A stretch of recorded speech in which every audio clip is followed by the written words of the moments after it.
El campeonato de Liga 1939-1940 arranca con algunas novedades.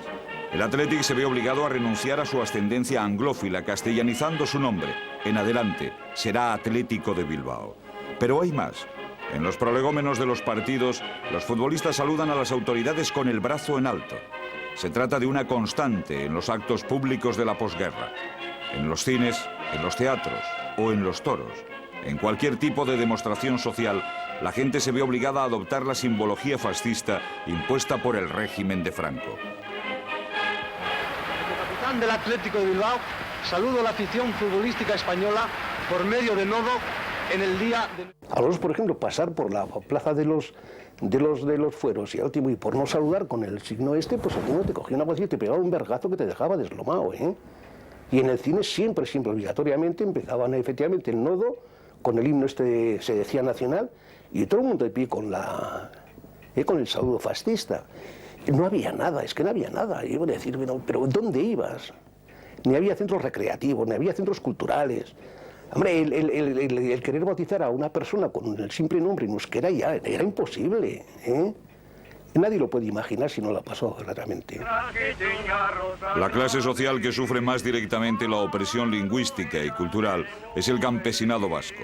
El nacionalismo se apropió en su momento de las señas de identidad y pureza del mundo rural y el franquismo se encargó de azotarlo con todo su poder represor. El euskara, vehículo de comunicación de buena parte de la sociedad rural, queda proscrito de todo uso oficial y su enseñanza prohibida.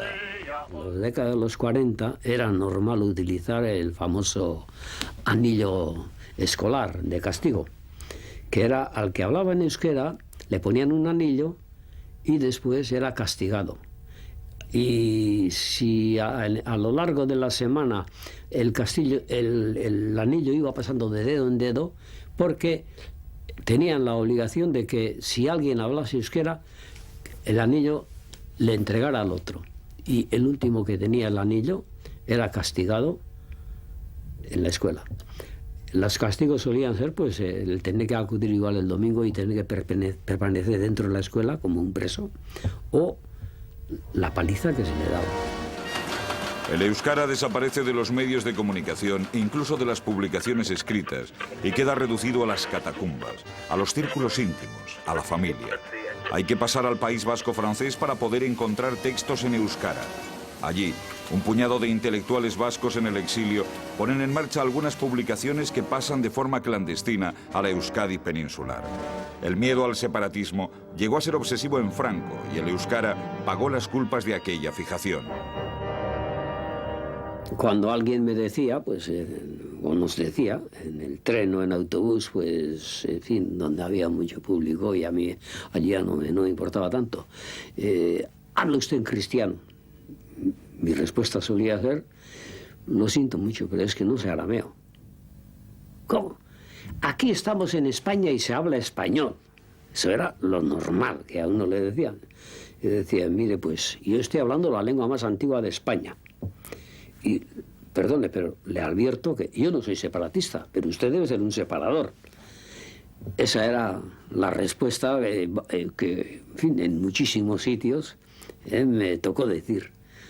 Y la gente veía la sonrisa que ponía y con qué ilusión lo tomaban, porque es que no se atrevía la gente a hablar de nada. Y yo lo único, de la defensa, lo tenía preparado de esa forma, y al decirle, pues yo no soy separatista, pero usted es un separador, y claro, eso frenaba la cosa y le dejaba en evidencia a la persona que me había dicho. Y esas personas muchas veces sabían menos castellano que yo. La creación cultural de Euskadi queda prácticamente exterminada. Se castiga a la gente solamente por haber cultivado el euskara o por haber militado en organizaciones culturales.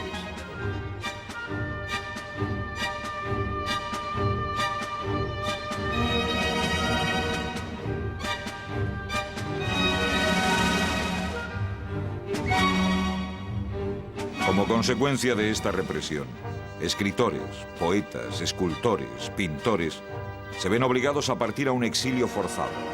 El arte vasco se refugia principalmente en América, donde las distintas disciplinas artísticas evolucionan y florecen.